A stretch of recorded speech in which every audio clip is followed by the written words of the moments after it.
नमस्कार दोस्तों, आप सभी का स्वागत है आपके अपनी ऑनलाइन क्लासेस में। मैं दिलीप गिरासिया। आज हम लोग बात करने वाले हैं जो हमारा रीट लेवल 1 में गणित का रिवीजन चल रहा था, उसमें हमने 2 क्लासें देखी थी और आज की क्लास में हम लोग जो 2 क्लासें देखी थी और वहाँ तक क्वेश्चन तो देख रखे थे हमने, क्वेश्चन नंबर 23 तक, उससे आगे देखने वाले हैं। ठीक है, तो अगर आपने पिछले वीडियोस नहीं देखे होंगे तो ज़रूर देख लेना, लेकिन शायद सभी लोगों ने देख लिए हैं क्योंकि काफ़ी लोगों के कमेंट आए थे सर वीडियो अगला डालिए, तो उम्मीद करता हूँ देख लिया होगा। चलिए तो शुरू करते हैं हम लोग। तो आज का हमारा पहला जो क्वेश्चन है वो क्या है, ध्यान से देखिएगा। 1 करोड़ में कितने शून्य होते हैं? हाँ, मैं वीडियो इसलिए नहीं ला पा रहा था कि थोड़ा सा एडिटिंग की प्रॉब्लम हो रही है, तो मैं अब सोच रहा हूँ मैं एडिटिंग नहीं करूँगा वीडियोस को, सीधा जो रिकॉर्ड करूँगा वही सीधा डाल देंगे, क्योंकि मैं क्वेश्चन बोर्ड पे लिख दूंगा, क्योंकि वो जो बाकी बाद में ऐड करना बहुत ज़्यादा टाइम लग रहा है। ठीक है, उतना टाइम नहीं हो पाता है, तो अब कोशिश करूँगा वीडियो रेगुलर आ जाए। लेकिन आपका भी एक जिम्मेदारी है, आपका एक फ़र्ज़ है कि वीडियोस को शेयर करेंगे, है ना। अगर वीडियोस पे व्यूज़ नहीं आया, अगर आप लोगों का रेस्पॉन्स नहीं है, तो मैं फिर से बंद कर दूँगा, है ना। क्योंकि देखिए, जब मज़ा तब आएगा जब दोनों ओर से सहयोग की भावना हो। मैं आपका सहयोग करने के लिए तैयार हूँ, आप लोग कितना सहयोग कर रहे हो। सहयोग सिर्फ इतना करना है कि आपको शेयर करना है आपके ग्रुप्स में, आपके स्टेटस पे, इतना कर सकते हो आप लोग।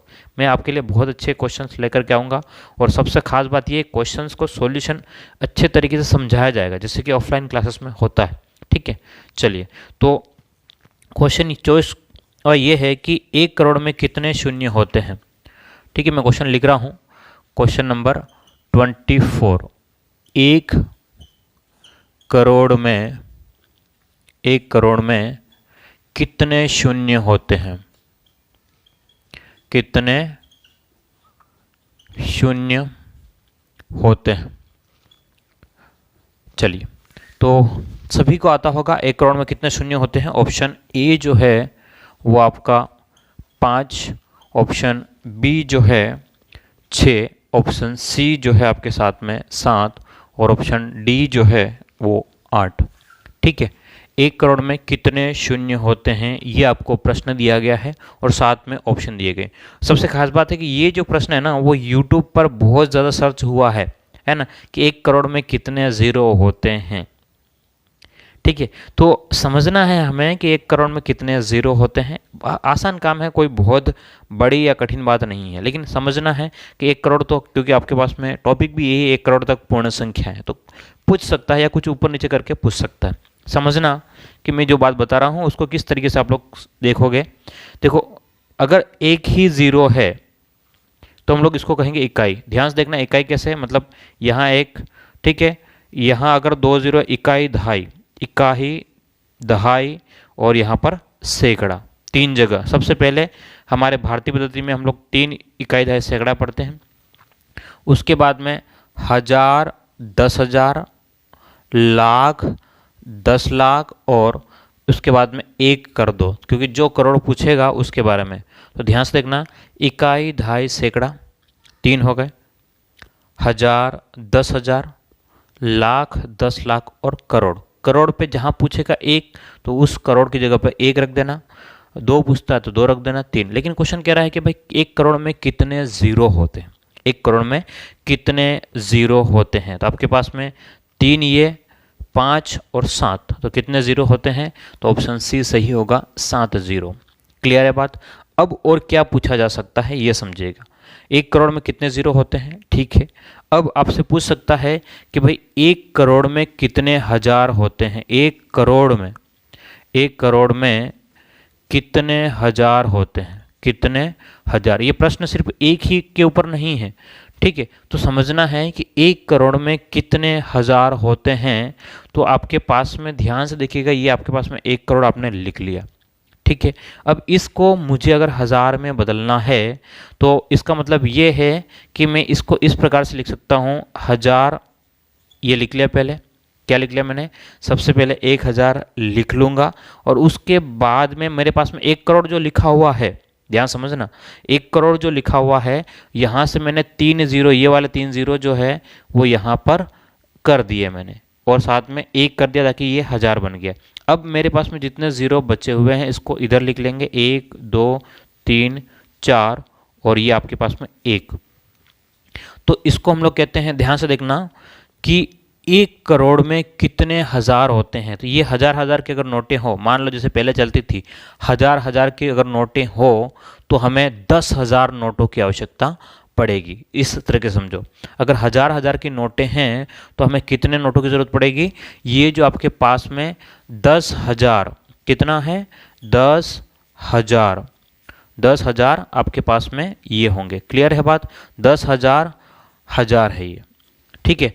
तो 1 करोड़ में कितने हज़ार होंगे, तो 10,000, ठीक है। 10,000 जो है वो हज़ार की नोटी जो है वो कितनी बार होगी, 10,000 बार होगी। ये बात समझो, इसको उल्टा पढ़ो, 1,000 की नोटी जो है, 1,000 की नोटें हैं वो 10,000 होगी, तब जाकर के 1 करोड़ रुपए होंगे। क्लियर है। चलिए, और क्या पूछ सकता है, ध्यान समझिएगा, क्योंकि हमें बातों को सिर्फ क्वेश्चन नहीं करना है, सिर्फ क्वेश्चन नहीं करना है, हमें उसके बारे में पूरा समझना है, क्योंकि क्वेश्चन कुछ भी पूछा जा सकता है, किसी के फिक्स थोड़ी ना है क्वेश्चन, क्योंकि जो पेपर बनाने वाले हैं वो 30-40 साल एक्सपीरियंस से होते हैं, है ना, अच्छा खासा एक्सपीरियंस होता है उनको, तो वो कहीं से भी प्रश्न बना सकते हैं। चलिए, तो अब आपसे ये पूछ सकता है कि 1 करोड़ में कितने सैकड़ा होते हैं। ध्यान से देखना कि 1 करोड़ में कितना सैकड़ा, 1 करोड़ में कितने सैकड़े, यानी कि कितने सैकड़े का है या 100 का है, एक ही बात है, लेकिन आपको सैकड़ा पूछा जा सकता है, क्योंकि सीटेट में बहुत बार सैकड़ा शब्द लिखा हुआ पाया गया है, ठीक है। तो आपके पास में सैकड़ा, यानी कि आपको सीधा देखना है कि भाई सैकड़ा का मतलब क्या होता है, 100, है ना, समझ रहे हो, सैकड़ा का मतलब कितना हो गया, 100। तो अब कितने आपके पास में 1 करोड़ में कितने 100 होंगे, तो आपने 100 लिख दिया, और आपको पता है कि 1 करोड़ में जीरो कितने होते हैं, 3, 4, 5, 6 और 7 जीरो होते हैं, उसमें से 2 हमने लिख लिए हैं, तो हमको इधर कितने जीरो करेंगे, बोलो, 5 जीरो करेंगे। कितने जीरो करेंगे, 5 जीरो करेंगे। क्लियर है। जैसे ही हम 5 जीरो करेंगे, इसको बोलेंगे इकाई, दहाई, सैकड़ा, हज़ार, 10,000 और लाख। तो 1 लाख जो होंगे वो कितने होंगे, सैकड़ा होंगे, यानी कि 100-100 की नोटें इकट्ठी करेंगे। ध्यान समझना, इसको ऐसे समझो कि 100-100 की नोटें अगर इकट्ठी करेंगे तो हमें 1 लाख नोटों की ज़रूरत पड़ेगी, ठीक है। तो कितने जीरो होते हैं उसके ऊपर इस टाइप से बहुत सारे प्रश्न बन सकते हैं, अभी हम लोग और आगे बात करेंगे, आपको वो नहीं है, अगर आप चाहे तो लिखना तो लिख लेना इसको, क्योंकि समझाने के लिए मेरे लिए बहुत ज़रूरी है।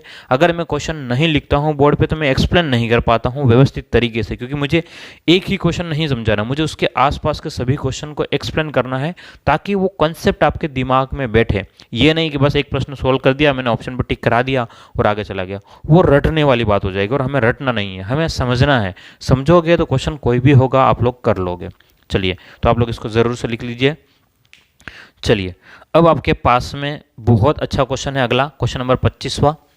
ध्यान से देखिएगा, क्वेश्चन नंबर 25वां जो है वो बहुत ही बढ़िया और अच्छा क्वेश्चन है, इसमें काफ़ी बातें मुझे समझानी है इस क्वेश्चन के लिए भी। चलिए, तो क्वेश्चन नंबर 25वां ज़्यादा बड़ा नहीं है, मैं लिख दूंगा बोर्ड पे ही, ताकि एक्सप्लेन करने के लिए मेरे लिए बहुत इजी हो जाएगा। कि 40 बिलियन में होते हैं, क्वेश्चन नंबर 25 क्या है कि 40 बिलियन में, देखो बिलियन अगर लिखा हुआ मिल सकता है, या फिर आपको इसके टाइप से भी लिख सकता है 40 बी, ठीक है। 40 बिलियन में होते हैं, 40 बिलियन में होते हैं, क्या क्या होते हैं, ऑप्शन इसने दे दिया। पहला कि 10 शून्य होते हैं, ठीक है।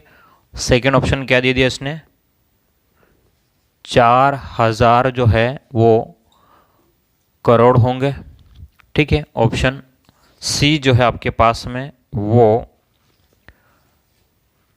40030 और इसके बाद में इतने लाख होंगे, ठीक है। और ऑप्शन 4 दे दिया इसमें 4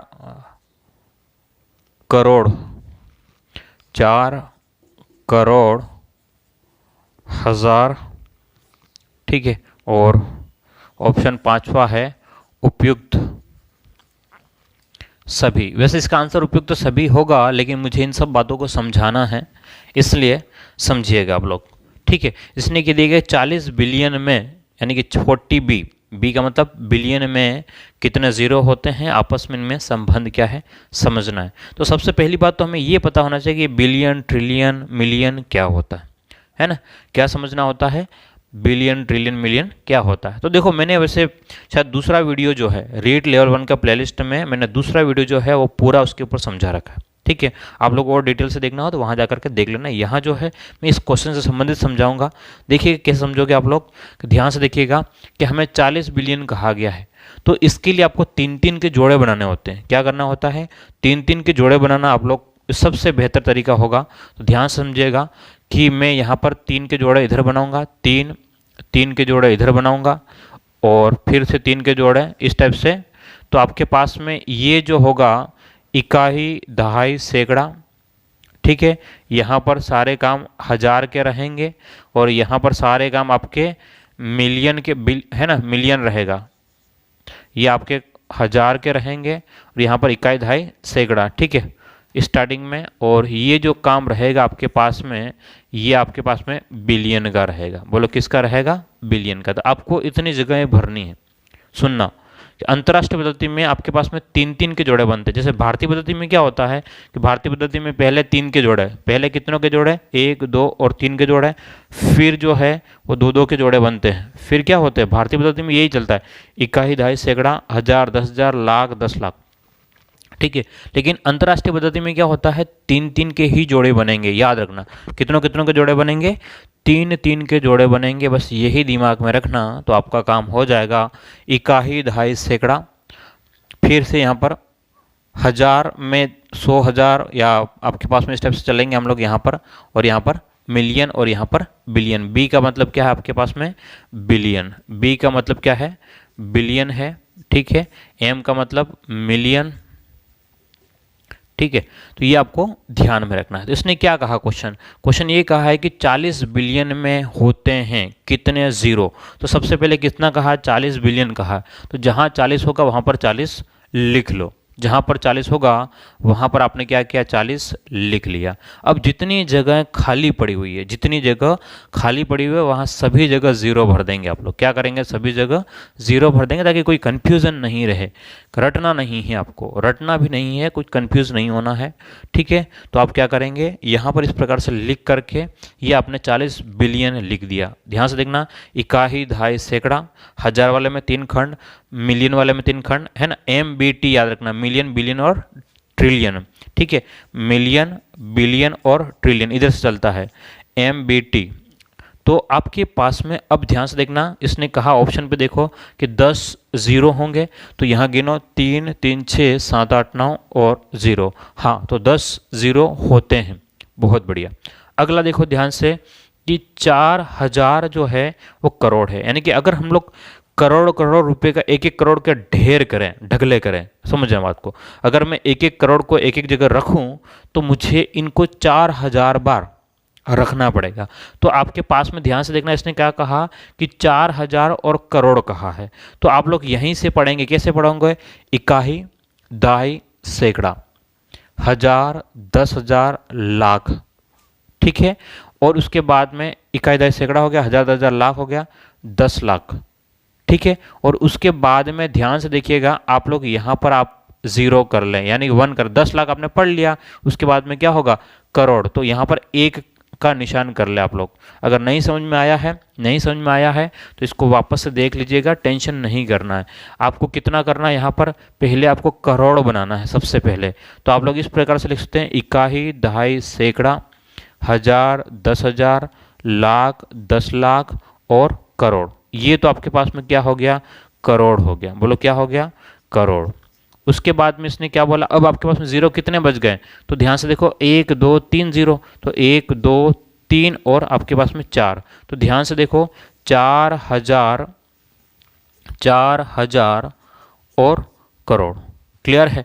तो आपके पास में ऑप्शन सेकंड भी सही हो जाएगा, ऑप्शन सेकंड भी क्या हो जाएगा, सही हो जाएगा। चलिए अगला क्या कह रहा है कि लाख जो है उसकी बात कर रहे हैं हम लोग। किसकी बात कर रहे हैं, लाख की बात कर रहे हैं। कितने लाख, तो यहाँ कुछ नहीं लिखा, मतलब 1 लाख होगा, कुछ नहीं इसका मतलब 1 लाख। तो सबसे पहले आप लोग 1 लाख बनाएंगे, इकाई, दहाई, सैकड़ा, हजार, 10,000 और लाख, ठीक है। इकाई, दहाई, सैकड़ा, हजार, 10,000 और लाख। 1 लाख हो गए, यानी कितने जीरो हमने लिख दिए, 5 जीरो कर दिए, 5 जीरो बच गए हमारे पास में। कितने जीरो बच गए, 5 जीरो। तो हमने ये 5 जीरो, इकाई, दहाई, सैकड़ा, हजार, 10,000, लाख। तो आपके पास में ये जो है 4 लाख, ठीक है, इसको क्या बोलेंगे, लाख। 4 लाख जो है, हमको अगर 1-1 लाख रुपए हम लोग रखेंगे तो 4 लाख गड्डियां बनानी पड़ेगी। ये बात समझो, 1-1 लाख रुपए हम लोग रखेंगे तो कितनी गड्डियां बनानी पड़ेगी, 4 लाख गड्डियां बनानी पड़ेंगी, है ना। मतलब 1 लाख का ढगला ये हो गया, फिर 1 लाख का, फिर 1 लाख, ऐसे ऐसे करके कितने कितने ढेर करने पड़ेंगे, 4 लाख ढेर करने पड़ेंगे। चलिए अगली बात करें, अगर हम लोग हजार की बात करेंगे तो कितना कह रहा है, 4 करोड़ हजार, है ना। बड़े बड़े आंकड़े जब सुने होंगे आपने, तो 4 करोड़ हजार, ठीक है। तो पहले हजार को अलग कर लो, इकाई, दहाई, सैकड़ा और हजार। अब आपके पास में 3 जीरो चले गए। अब देखो ध्यान से, कितने हो गए, 4, 5, 6 और 7, है ना। ये आपके पास में, तो ध्यान से देखो, इकाई, दहाई, सैकड़ा, हजार, 10,000, लाख, 10 लाख और करोड़। तो ये आपके पास में जो है, ध्यान से देखना, यहाँ पर एक की जगह क्या है, 4, तो ये हो गया 4 करोड़, और ये आपके पास में क्या हो गया, हजार। 4 करोड़ हजार हो गया, ठीक है। तो इसका मतलब ये हो गया, ये भी ऑप्शन सही है, ऑप्शन ये भी सही है, तो सभी ऑप्शन सही माने जाएंगे। क्लियर है। तो उम्मीद करता हूँ आपको ये क्वेश्चन समझ में आया होगा। ध्यान से देखिएगा कि अगर नहीं समझ में आया है तो आप लोग वीडियो में पीछे जा करके देख सकते हो, क्योंकि मैं रिपीट करूंगा तो सबका टाइम खराब हो जाएगा। और अगर और डिटेल से पढ़ना है तो मैंने सेकेंड वीडियो, है ना, पहला या दूसरा जो वीडियो है वहाँ पर मैंने पढ़ा रखा है, आप लोग वहाँ पर डिटेल से देख सकते हो आराम से। काफ़ी व्यूज़ आए हैं, काफ़ी लोगों ने उसको देख रखा है ना, लगभग 50,000 के आसपास लोगों ने देख लिया उस वीडियो को, ठीक है। तो आप लोग भी जा करके देख सकते हो, अच्छे से समझिएगा, क्योंकि देखिए एक नंबर आपको मेरिट की लिस्ट से बाहर कर सकता है और एक नंबर आपको बाहर से अंदर ला सकता है। तो एक एक नंबर बहुत इंपॉर्टेंट है और बहुत ज़रूरी है। चलिए तो फटाफट इसको लिख दीजिए, आप लिख भी लिया होगा वैसे। चलो तो बात करते हैं, अगला क्वेश्चन जो है 26वां क्वेश्चन, 1 करोड़ में कितने हज़ार होते हैं, 1 करोड़ में कितने हज़ार होते हैं, मैंने बता दिया ऑलरेडी, ठीक है। चलो क्वेश्चनों के ऊपर और डिस्कस कर लेता हूँ। वैसे समझा तो दिया है, लेकिन और क्लियरली आपको समझ में आ जाए तो इससे बेहतर और बात क्या हो सकती है ना।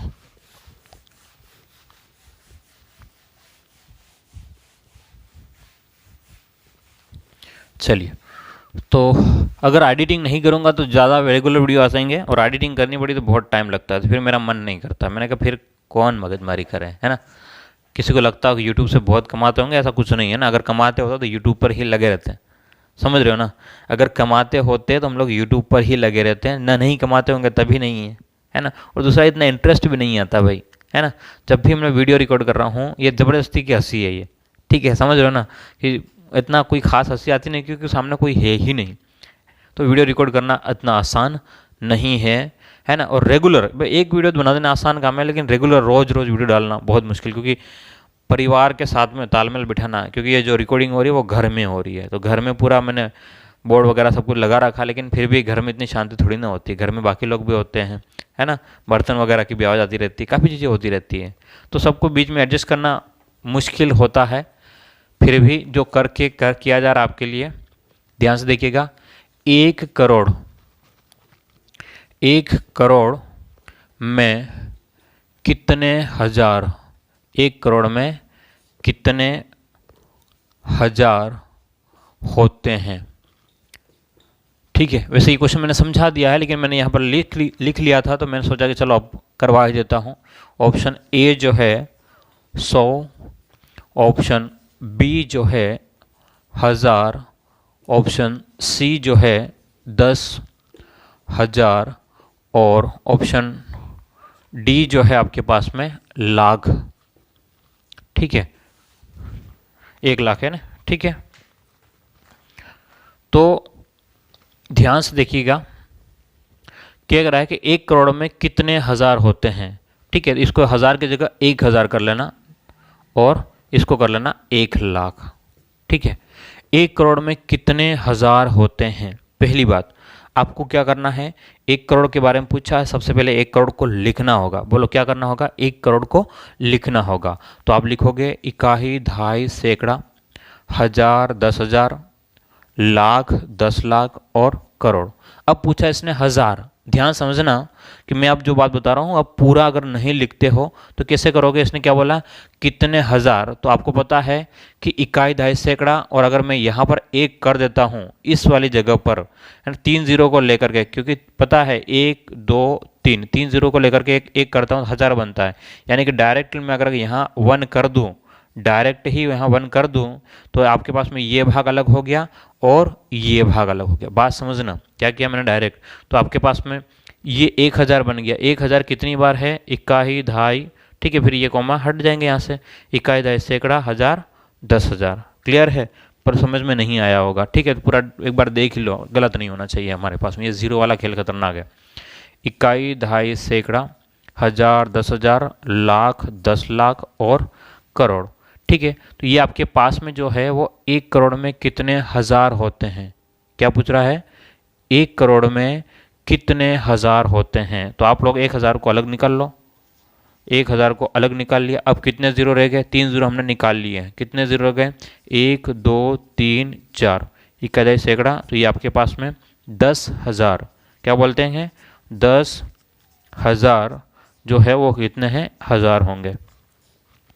क्लियर है। चलिए, तो ये क्वेश्चन नंबर 26वां था। इसके ऊपर मैंने 2-3 क्वेश्चन समझा दिए हैं, अभी 1-2 क्वेश्चन और समझेंगे, है ना, क्योंकि क्वेश्चन समझेंगे तभी हम लोग कर सकते, क्योंकि रट नहीं सकते, है ना।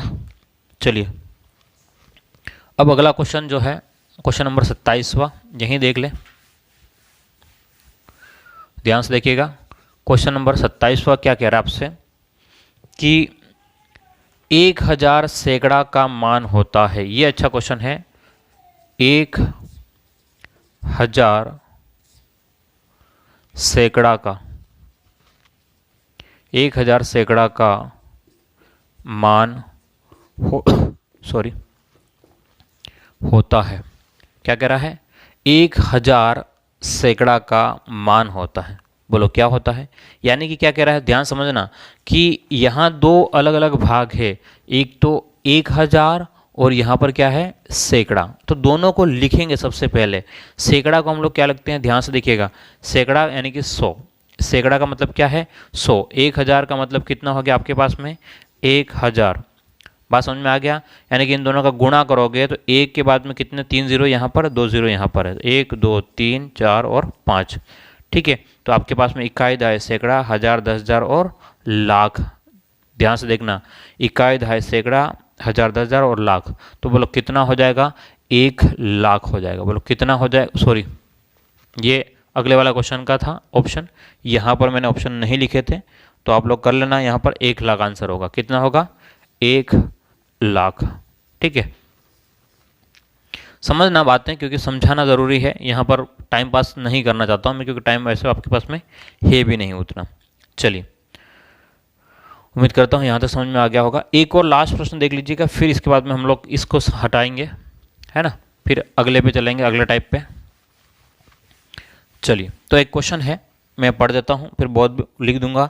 1 लाख में कितने सैकड़ा होते हैं। क्या है, 1 लाख में कितने सैकड़ा होते हैं। चलिए मुझे बताइएगा, 1 लाख में कितने सैकड़ा होते हैं, क्या बताना है, 1 लाख में कितने सैकड़ा होते हैं।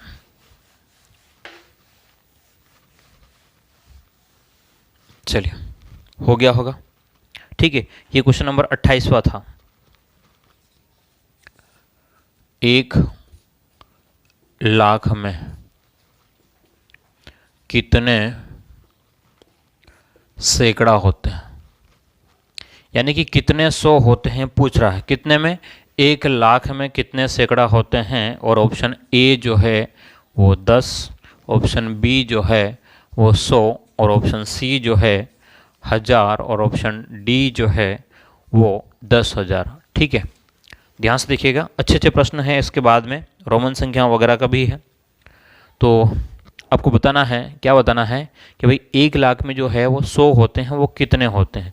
तो आपको सबसे पहले 1 लाख लिख लो, इकाई, दहाई, सैकड़ा, हजार, 10,000 और लाख, ध्यान से देखना, इकाई, दहाई, सैकड़ा, हजार, 10,000 और आपके पास में सिर्फ 1,00,000 कहा है।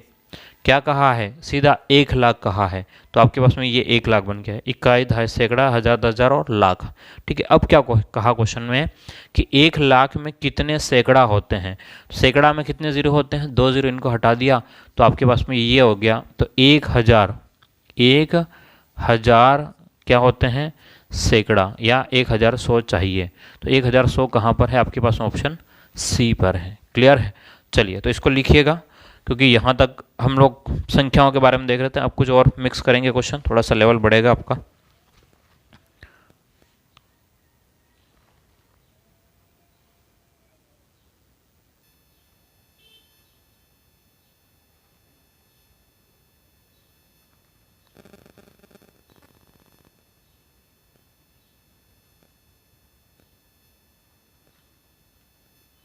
चलिए, तो उम्मीद करता हूँ यहाँ तक समझ में आ ही गया होगा। क्वेश्चन नंबर 28 हो गया है। अब आगे बढ़ते हैं। क्वेश्चन नंबर हम लोग बात करते हैं 29वां।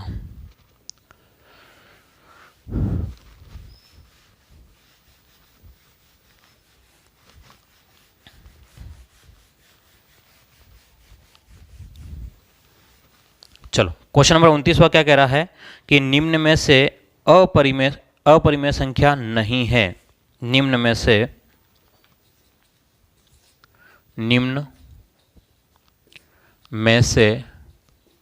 अपरिमेय संख्या, निम्न में से अपरिमेय संख्या नहीं है। ऑप्शन ए जो है √2, ऑप्शन बी जो है √3, ऑप्शन सी जो है √4 और डी जो है √5। चलिए, ये आपके सामने है प्रश्न। क्या कह रहा है कि निम्न में से अपरिमेय संख्या नहीं है। अब सवाल यह है कि अपरिमेय का क्या मतलब है। अब तक तो आपको पता होना चाहिए, और अगर जिसको पता नहीं है वो मेरे साथ में सीख जाए।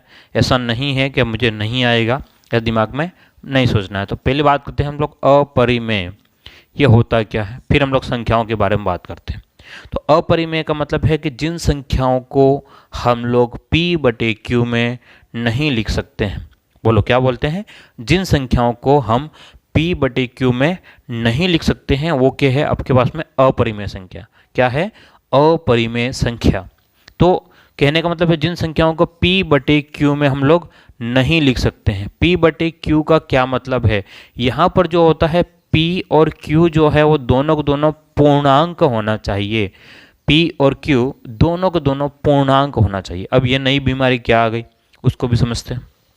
चलो, तो अपरिमेय का मतलब है जिनको P/Q में नहीं लिख सकते हैं, और P/Q एक पूर्णांक होना चाहिए। पूर्णांक क्या होता है? ध्यान समझिएगा, मैं पूर्णांक की बात करूं, 0, 1, 2, 3, 4 इस टाइप से अगर जाएंगे तो अनंत तक, और -1, -2, -3 ऐसा जाएंगे इधर तो हम लोग अनंत तक जा सकते हैं। ठीक है, तो बात समझना कि माइनस वाली संख्याएं 0 और आपके पास में 1, 2, 3, 4 है ना, ये सभी संख्याएं माइनस वाली संख्याएं 0, 1, 2, 3, 4, ये सभी संख्याएं जो है वो क्या कहलाएगी आपके पास में? पूर्णांक कहलाती है।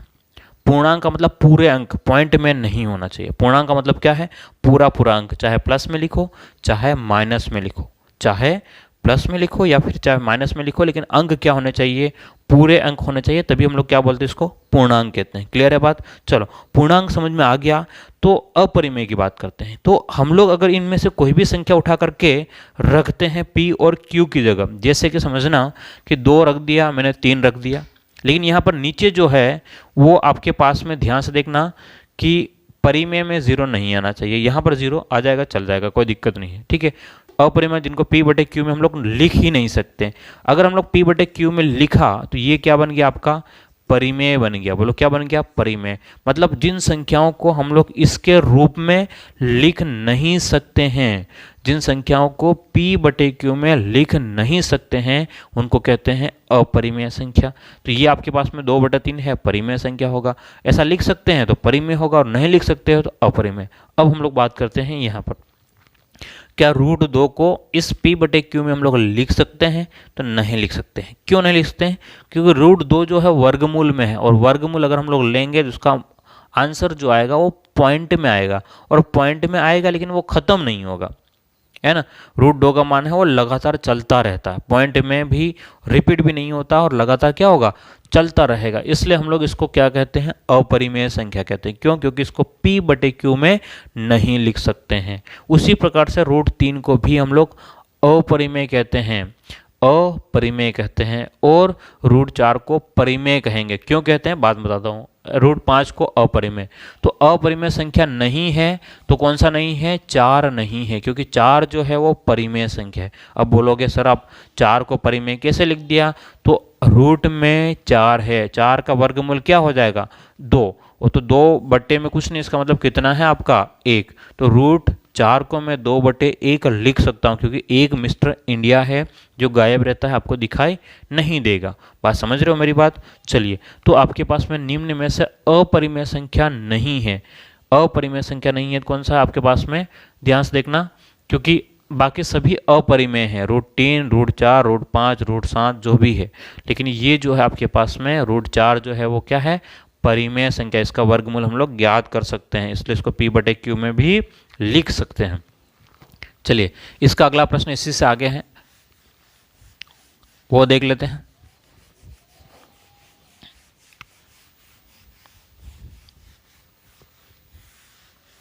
चलिए, अब बात करते हैं हम लोग थोड़ा सा आगे कि क्वेश्चन नंबर 30वां क्या है। क्वेश्चन नंबर 30 क्या है, निम्न में से अपरिमेय संख्या नहीं है। ये भी ऐसे ही है, निम्न में से अपरिमेय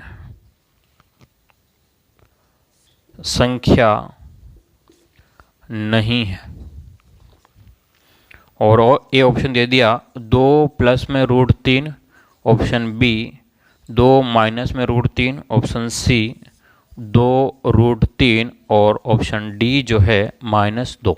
ध्यान से देखना, अभी मैंने थोड़ी देर पहले बताया था कि अपरिमेय का मतलब है कि रूट में संख्या है जिसका वर्गमूल नहीं ज्ञात किया जा सकता। क्या बोल रहा हूँ कि रूट में संख्या है जिसका वर्गमूल, जिसका रूट हम लोग नहीं ले सकते हैं, अपरिमेय संख्या है। तो अपरिमेय संख्या किसी के साथ अगर जुड़ती है तब भी अपरिमेय संख्या बनाएगी, किसी के साथ अगर घटेगी तब भी अपरिमेय संख्या बनाएगी, और किसी के साथ अगर गुणा होगी या भाग हो गया तब भी अपरिमेय संख्या ही बनाएगी। बात समझ रहे हो? क्योंकि एक अपरिमेय संख्या किसी परिमेय संख्या के साथ जुड़ेगा, उसका कोई मतलब आंसर ही नहीं निकल पाएगा। तो हम लोग 2 प्लस में √3, तो √3 अपरिमेय संख्या है, ये भले ही परिमेय है।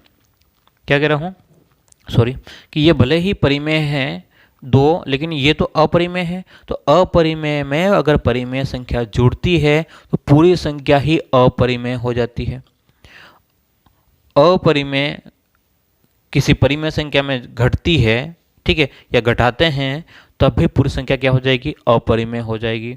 अगर किसी संख्या के साथ में गुणा करेंगे तब भी अपरिमेय हो जाएगा। इसका मतलब -2 जो है वो क्या है आपका, परिमेय है। तो प्रश्न क्या कह रहा है, निम्न में से अपरिमेय संख्या नहीं है। अपरिमेय संख्या ये तो है, ये भी है और ये भी है, तो कौन सा नहीं है, तो -2 जो है वो अपरिमेय संख्या नहीं है। क्लियर है बात? बिल्कुल छोटी छोटी बातें हैं, सिंपल सिंपल सी बातें हैं, बस आपको समझने की ज़रूरत है। ठीक है, चलिए, तो क्वेश्चन नंबर 31वें की बात करते हैं हम लोग। क्वेश्चन नंबर 31 में कुछ और है, लेकिन इसको लिखना पड़ेगा, तो शायद मैं जगह चाहिए मुझे इसको हटाना।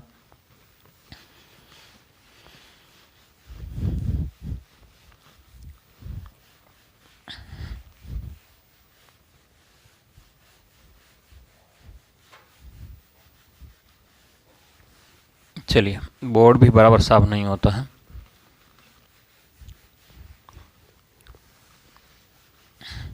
चलो, अगला क्वेश्चन की बात करते हैं कि अपरिमेय संख्या होती है। क्वेश्चन नंबर 31वां, अपरिमेय संख्या होती है। अपरिमेय संख्या होती है? बोलो। ऑप्शन ए दे रखा है, ऑप्शन ए शांत दशमलव, ऑप्शन बी अशांत आवर्ती, ऑप्शन सी अशांत अनावर्ती, और ऑप्शन डी इनमें से कोई नहीं। बहुत अच्छा क्वेश्चन है एग्ज़ाम के पॉइंट ऑफ व्यू से, क्योंकि ये क्वेश्चन बहुत जनों को कंफ्यूज करेगा, है ना। मैं आपके लिए 1 मिनट का समय दे रहा हूँ, एक बार ट्राई करने की कोशिश करें इसको कि भाई सोल्व हो जाए तो बहुत बढ़िया बात है, नहीं होगा तो मैं समझाता हूँ, लेकिन एक बार तो ट्राई करेंगे आप लोग। 1 मिनट का समय आपको दिया जाता है ना। क्या कह रहा हूँ मैं, 1 मिनट का समय आपको दिया जाता है और आप लोग ट्राई करेंगे इसको, क्योंकि बहुत ज़रूरी है समझना। क्या ज़रूरी है? समझना ज़रूरी है, और अगर नहीं समझे तो फिर कोई काम का ही नहीं है ना। चलिए,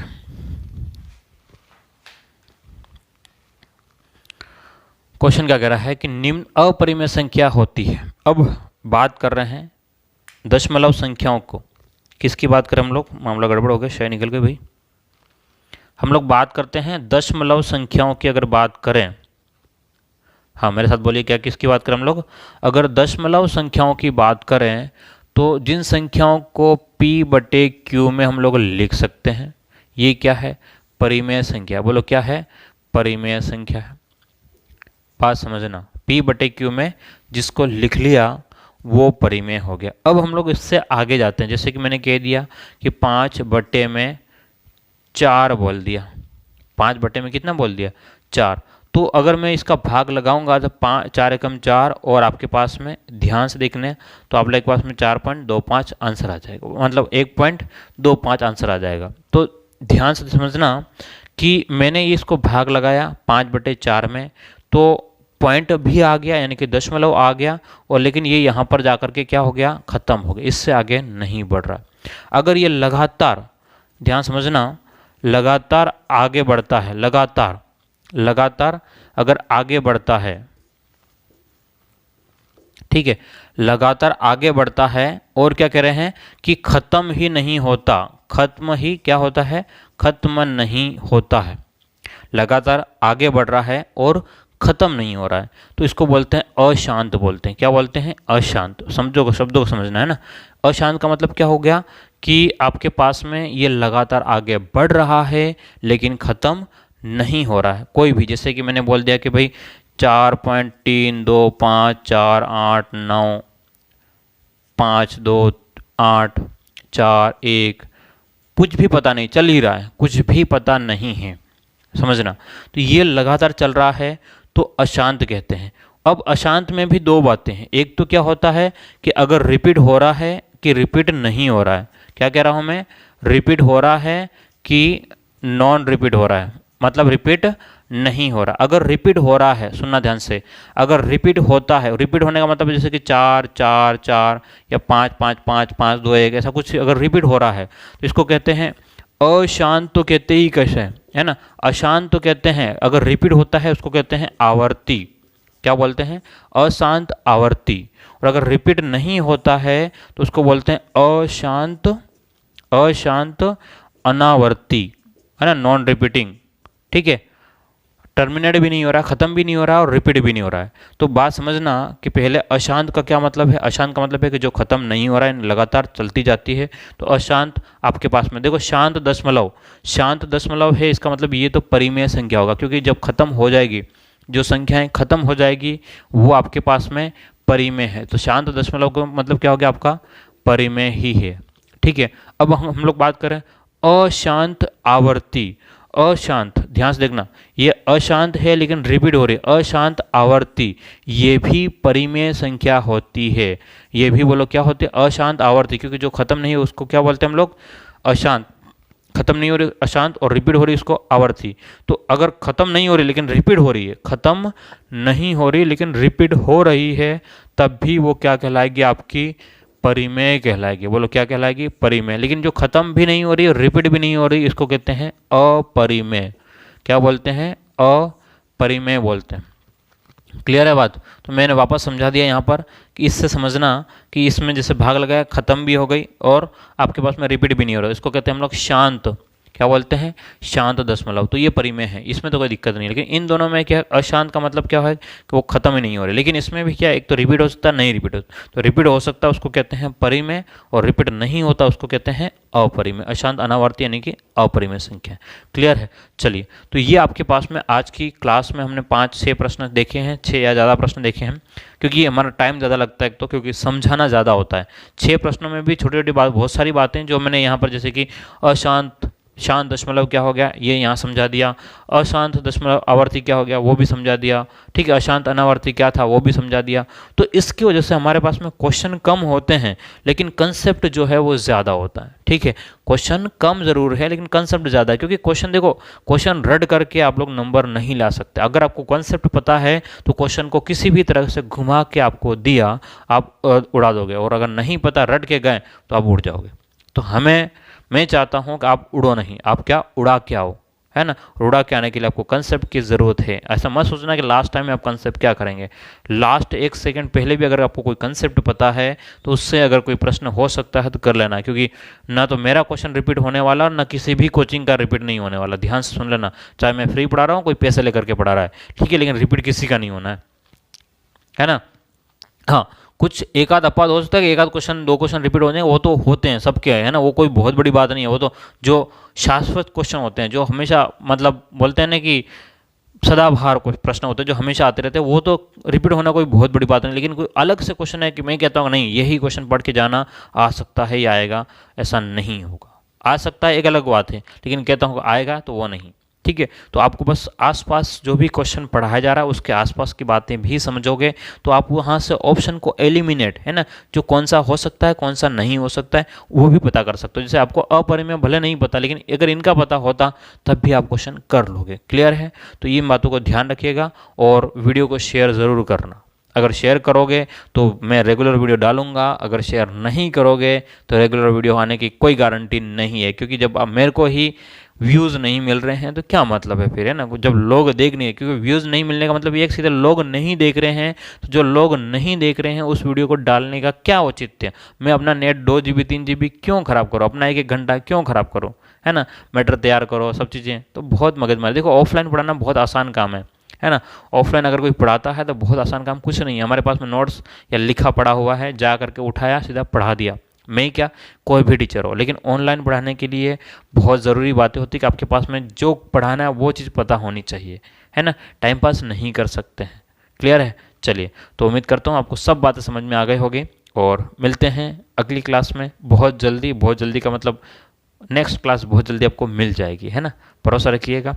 ओके, थैंक यू।